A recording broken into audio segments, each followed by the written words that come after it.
Good evening, Bahamas. Coming up tonight. Police responded to calls of a home invasion in progress earlier this afternoon. We have the details straight ahead. The Public Hospitals Authority confirmed that biohazardous waste found at the city landfill originated from the Princess Margaret Hospital. That story straight ahead.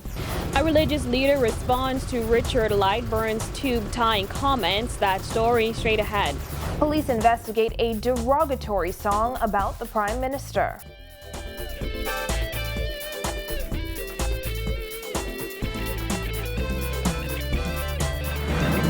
Welcome to our news. I'm Christina McNeil. Thanks for joining us. Topping news tonight, 2 police officers, 1 suspect and a female victim are all in hospital following a police-involved shooting near Palmetto Avenue this afternoon. Police say they caught the suspect during an armed robbery in progress. 2 officers were stabbed and the suspect was shot. Our Simone Davis was on the scene and filed this report.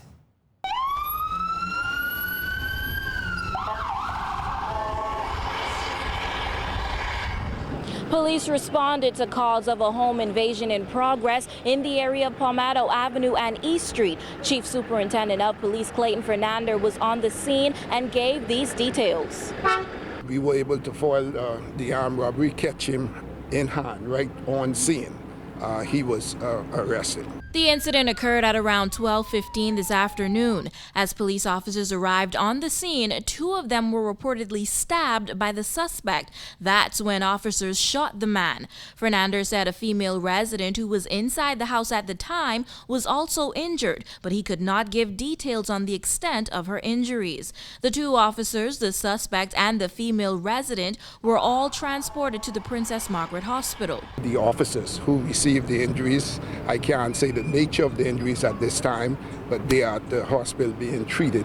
When asked if he's concerned that criminals no longer fear police officers, Fernander suggested that criminals should be the ones in fear, or they just might end up dead. They better be in fear because we are trained. We are trained and we'll continue to go at them. We are trained if they attack the officers, they have to defend themselves. They have to defend themselves and also members of the public. They have to ensure that they are safe, that no injuries come to members of the public and themselves. So we are trained, either they get shot or they will die. Fernander said he is pleased with the swift response by police officers and the work of the community. Reporting for our news, I'm Simone Davis. Thanks, Simone.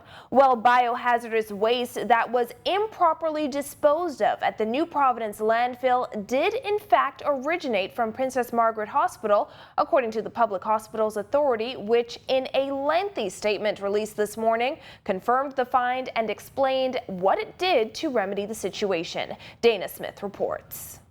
A month after Renew Bahamas officials raised concerns about AIDS and hepatitis waste being illegally dumped at the city landfill, the PHA said in a statement that PMH is responsible for improperly disposing of that medical waste, and they've already taken steps to clean it up. The PHA said in a statement, following reports that PMH was responsible for improperly disposing biohazardous waste at the New Providence landfill, the authority launched an intensive investigation and concluded that, indeed, biohazardous waste found at the landfill in November 2015 did in fact originate at PMH. The statement continues, the authority's investigators further concluded the waste was not prepared according to international guidelines. Additionally, documents specific to Princess Margaret Hospital were also found among the disposed refuse. A letter written by Renew Bahamas Chief Executive Officer Michael Cox to Deputy Hospital Administrator Sonia Rose on July 1st pointed to AIDS and hepatitis waste, which was referred to as untreated medical waste, making it to the landfill. The letter said the waste was illegally dumped at the site, meaning it was not incinerated before it was brought there. Biohazardous waste refers to any waste that contains infectious materials like blood or needles. It could prove harmful to public health if it's not properly disposed of. The PHA said, as a direct result of this infraction, Princess Margaret Hospital, along with Bahamas Waste, assisted with remediation efforts by providing disinfectant chemicals, pressurized chemical dispersion canisters, personal protective equipment, and technical advice regarding exposure management and decontamination of waste. PMH senior management also met with Renew Bahamas and offered $10,000 to help cover costs associated with remedial efforts to move and clean up the cited area.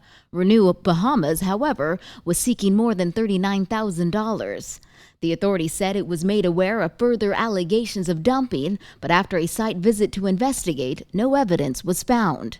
It added, PMH does not directly deposit waste at the landfill. Rather, it's collected at the hospital and disposed through a contract with Bahamas Waste. It was discovered that other entities are illegally disposing of their medical waste at PMH's holding station. The PHA said it will pursue legal action against anyone who's caught doing this, and additional security measures have been put in place, including the appointment of a safety manager who has direct oversight for waste monitoring.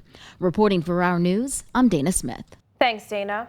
Well, a prominent religious leader is coming to the defense of Montague MP Richard Lightbourne, who came under fire for his comments related to women's reproductive rights. Anglican Archdeacon James Palacios says while he disagrees with Lightbourne's comments, he believes they were necessary to spark a much-needed debate on family planning. Jasmine Brown reports. That's right, Christina. Palacios says the Montague MP's comments were much needed to spark a necessary conversation on family planning. However, he says Lightbourne bungled the conversation through his delivery. He was heavily criticized, and quite rightly so. Let me say off the top, like so many other citizens, I can't agree with what he said. But I did call him. And I told him that he said some things probably in the wrong way, but some things that needed to be said so that we can move this issue of a comprehensive national family planning program more onto the front burner.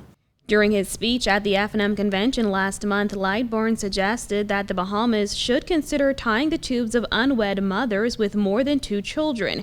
His comments sparked public outrage.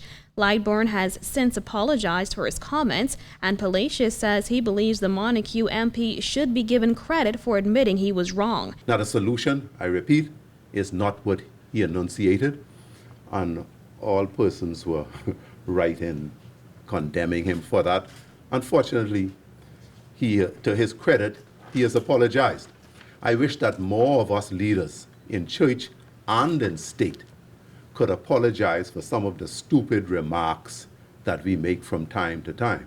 Palacios says while restricting a woman's reproductive rights is not the answer, there is still a desperate need for proper family planning to prevent the madness of children being raised in undesirable circumstances. But there's no doubt that the issue of reproduction, the having of children, etc., that issue is plaguing us in a very, very big way.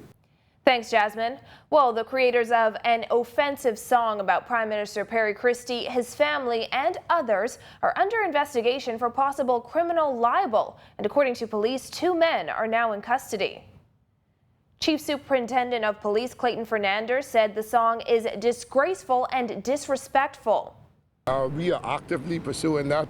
We are following some significant lead, and that's the most I will say about that. As I said earlier, we are investigating, and the chips will fall as we progress with our investigation. Fernandez revealed that the Royal Bahamas Police Force is working closely with the Office of the Attorney General on this matter. Well, we are working closely with the AG office, and then whatever offenses, liable, definition, we're going to look at all of that. There's laws against that. Still to come on Our News, a group of religious leaders push for the protection of the unborn. Swimmer Ariana Vanderpool Wallace races into the semifinals tonight, and the 2016 Red Cross raffle is launched. That's coming up when Our News returns.